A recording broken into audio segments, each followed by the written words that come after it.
जो 5 संचालन नियमावली में जो संशोधन प्रस्तावित था, उसमें स्वीकृति के साथ मंत्रिपरिषद द्वारा इस शर्त के साथ प्रस्ताव अनुमोदित किया गया है कि अभ्यर्थी को स्थानीय रीति रिवाज, भाषा एवं परिवेश का ज्ञान होना अनिवार्य होगा।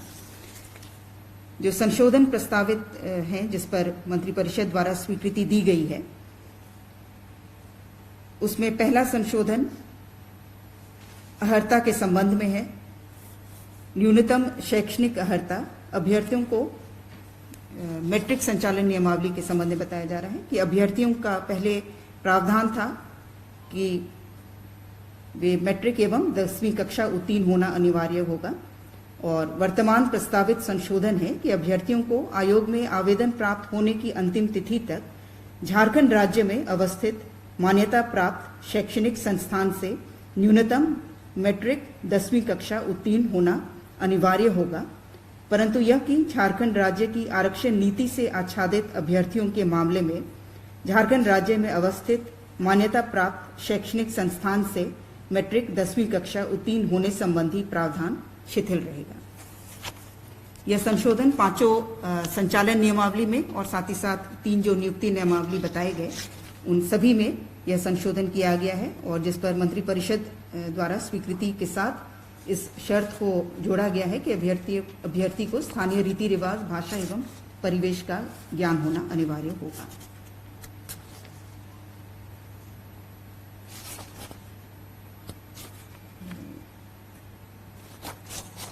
प्रारंभिक और मुख्य परीक्षा के स्थान पर जो परीक्षा का स्वरूप है, यह पूर्व से ही मैट्रिक और इंटर के स्तर के लिए कर्मचारी चयन आयोग द्वारा यह संशोधन किया गया था कि सिर्फ मुख्य परीक्षा होगी, लेकिन ये कार्मिक प्रशासनिक राजभाषा विभाग के जो 5 संचालन नियमावली है, इसमें स्नातक के लिए भी प्रारंभिक परीक्षा को समाप्त करते हुए सभी परीक्षाओं के लिए परीक्षा एक चरण मात्र मुख्य परीक्षा ली जाएगी, यह प्रावधान रखा गया है।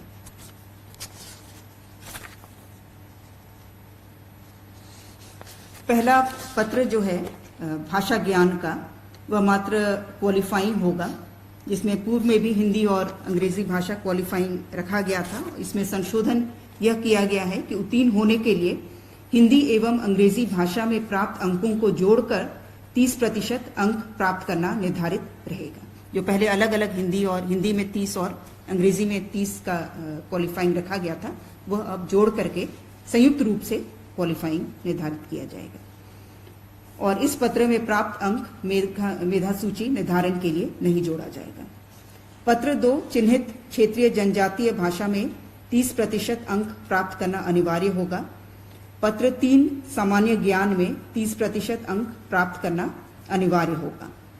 और पत्र 2 जो कि चिन्हित क्षेत्रीय और जनजातीय भाषा है, और पत्र 3 जो कि सामान्य ज्ञान है, इन दोनों पत्रों में प्राप्त अंकों को जोड़कर समेकित अंकों के आधार पर मेधा सूची का निर्धारण किया जाएगा। हाँ, पेपर 2 हो गया चिन्हित क्षेत्रीय एवं जनजातीय भाषा, और पेपर 3 हो गया सामान्य ज्ञान। दोनों में इंडिविजुअली पास करना होगा, 30% अंक लाना होगा, और पेपर 2 और 3 को जोड़ करके मेधा सूची का निर्धारण होगा। जो क्षेत्रीय और जनजातीय भाषा चिन्हित हैं, उसमें संशोधन है। राज्य स्तरीय पदों के लिए जो चिन्हित 12 भाषा रहेंगे, वे हैं उर्दू, संथाली, बंगला, मुंडारी, हो, खड़िया, कुड़ुक, कुरमाली, खोटा, नागपुरी, पंच परगनिया, उड़िया। ये राज्य स्तरीय के लिए ये 12 भाषा किसी एक भाषा की परीक्षा में विकल्प के आधार पर अभ्यर्थी परीक्षा दे सकते हैं। ये 12 भाषा चिन्हित किए गए हैं। और जिला स्तरीय पदों के लिए जिलावार चिन्हित क्षेत्रीय जनजातीय भाषाओं में से किसी एक भाषा का विकल्प होगा, जिसके लिए अलग से सूची एवं पाठ्यक्रम कार्मिक प्रशासनिक सुधार राजभाषा विभाग द्वारा इसे अलग से संसूचित किया जाएगा। तो मुख्य रूप से यही संशोधन है जो कि सभी संचालन नियमावली जो 5 और 3 नियुक्ति नियमावली में संशोधन प्रस्तावित है, यही संशोधन सभी में किए गए हैं। धन्यवाद।